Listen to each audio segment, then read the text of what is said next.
Se lo anticipábamos, la discusión es ganancias a partir del anuncio que hizo ayer el ministro de Economía de la Nación, no de elevar el piso de ganancias, lo cual dejaría fuera del pago de este impuesto a mucha gente, sino de disminuir lo que se paga en la gente que percibe entre 15.000 y 25.000 pesos. Pero eso, primero para lo que son las cuestiones prácticas y cuánto es y quiénes están abarcados, y después para hacer un análisis un poquito más político, si se quiere, porque esto se anuncia en el medio de paritarias, de gremios fuertes en todo el país. Estamos con Daniel Guida, un amigo de la casa, economista. ¿Cómo le va? Bien, ¿cómo están ustedes? Bueno, yo decía las cuestiones prácticas. A ver, ¿a quiénes abarca esto? Entre todos los salarios entre 15 y 25, ¿cuánto menos se va a pagar? En la práctica, los que estaban pagando siguen pagando. No hay nadie que no vaya a dejar, que no pague más. Todo el mundo que pagaba sigue pagando. Bien. ¿Qué pasa? Que los que ganaban entre 15.000 brutos y 25.000 van a pagar menos. ¿Cuánto? Pero van a seguir pagando. Un ejemplo rápido, aunque todavía no está definida bien la escala, que creo que entre hoy y mañana se va a publicar, un casado con 2 hijos, que ganaba 20.000 de bruto, pagaba 1.280 pesos de ganancias, ahora va a pagar 397. La reducción es importante, es decir, sí, en junio ese trabajador se va a encontrar en el bolsillo con casi 1.000 pesos más. Para un soltero más o menos igual. Esa reducción va del 18, 33, 32 hasta el 69, casi 70% en el caso de un casado que ganara eso. Esto significa que esa transferencia de ingresos que había de este sector de los trabajadores al Estado, el Estado dice, bueno, no te cobro más esto, te cobro menos. ¿Se entiende? A ver, ¿a qué apuesta el Estado? ¿Eso se genera, digo, es lineal, más consumo? Bueno, eso es desde ya. ¿Sí? Porque en esa franja, si una persona tiene una mejora en su sueldo, por decir, del orden de 1.000 pesos, naturalmente se piensa que eso va al consumo. Que el consumo no necesariamente es un consumo de los bienes de todos los días, también puede ser un consumo duradero, el cambio de un auto, la mejora en su casa.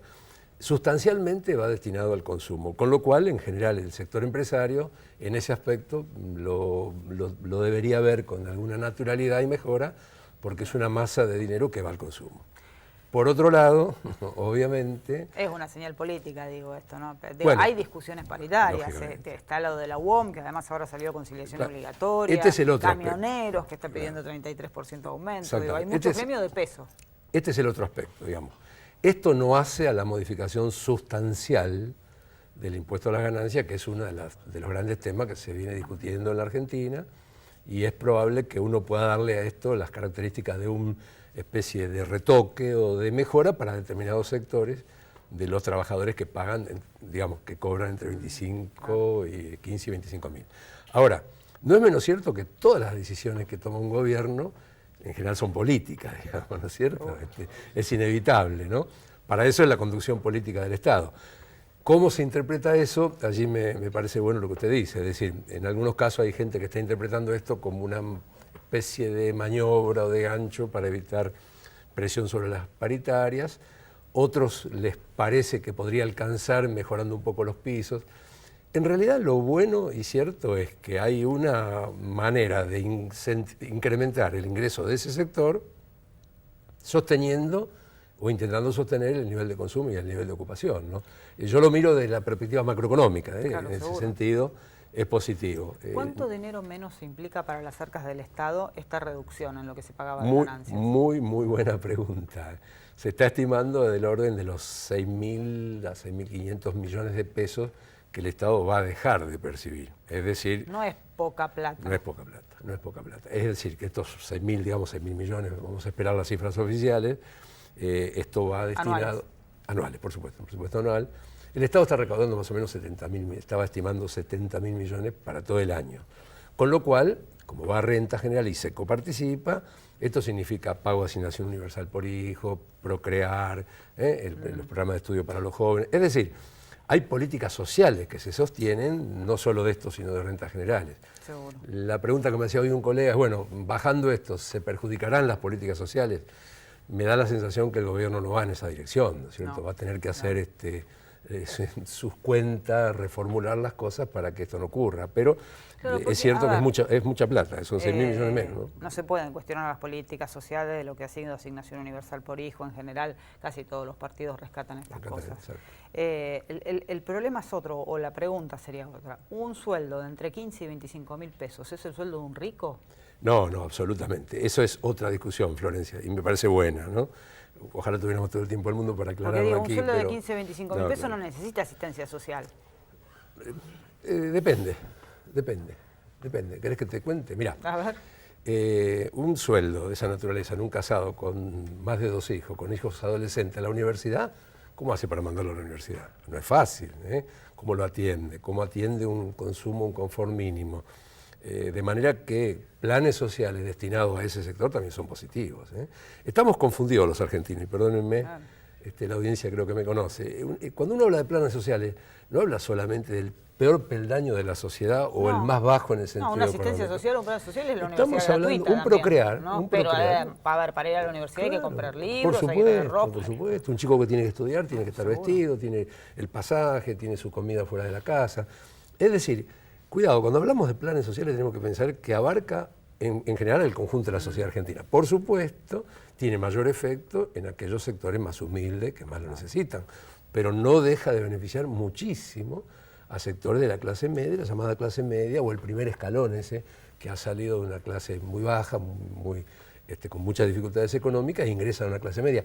Esta es la gran discusión que hay en Argentina, que está sufriendo Brasil, que sacaron a 40 millones de pobres, pero resulta que se quejan. Claro, una cosa es salir de pobre, de esa condición, y otra cosa es empezar a vivir con mayor dignidad, que es, bueno, como decíamos, ¿cierto? Mandar a un chico a la universidad, etcétera. De manera que en ese aspecto me parece que este toque, digamos, esta especie de política específica al sector es positivo, ¿no? En ese aspecto dura es positivo. ¿Hasta cuándo? Bueno, esto a ver, se le anunció que es solo usted para sabe 2015. Usted sabe que a mí la universidad me enseñó muchas cosas, lo que no me enseñó nunca es a pronosticar. Y me extraña mucho que mis colegas lo único que hacen es pronosticar. Yo no lo hago, ustedes nos conocen, ¿no? ¿Por qué? Porque los pronósticos son difíciles de hacer. Ahora, no obstante, uno puede pensar que si existe la estabilidad macroeconómica en la Argentina, es probable que al menos todo este año electoral esta circunstancia vaya pasando de esta forma. Hasta después de las presidenciales, dice usted. Y no hay por qué pensar que, cuidado, si el proceso inflacionario no se frena, como creo que se está frenando, y las variables macroeconómicas se desestabilizan, es probable que nuevamente en corto plazo se pueda volver a discutir.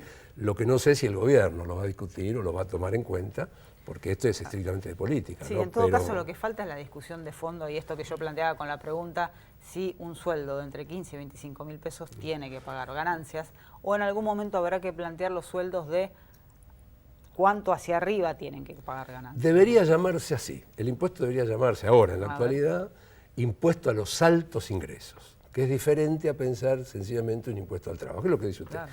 Un impuesto, claro, un CEO de una compañía internacional que gana tal vez 150, 200, 300 mil pesos por mes, es un trabajador dependiente, sí, bueno, pero todos entendemos que debería pagar. Entonces, cuidado cuando decimos solamente impuesto al trabajo. En realidad debería ser un impuesto a los altos ingresos. Y tanto esa estructura como los principios que están por detrás deberían replantearse. Yo creo que la sociedad se está preparando para esto. No creo que hayamos estado... no es un alto ingreso, no, 15.000 mucho menos. No, absolutamente. Y le soy honesto, no creo que nadie en el gobierno, empezando por la presidenta, que creo que está bastante actualizada, no creo que nadie esté pensando que 15 o 25 son un alto ingreso. Esto es un proceso largo que tiene que ver mucho con lo fiscal, muchísimo con lo fiscal, y que tiene que ver también con la madurez política del conjunto de la sociedad y de los dirigentes políticos que, sin demagogia, discutamos de verdad el beneficio a los trabajadores. Bueno, ojalá se haga. Tenemos que tener esperanza. Seguro. Había tantas cosas que hace 10 años no se podían hacer y hoy se hacen, y las logramos. Otras no, pero habrá que seguir trabajando para hacerlo. Muchas gracias, Guido. No, gracias a ustedes.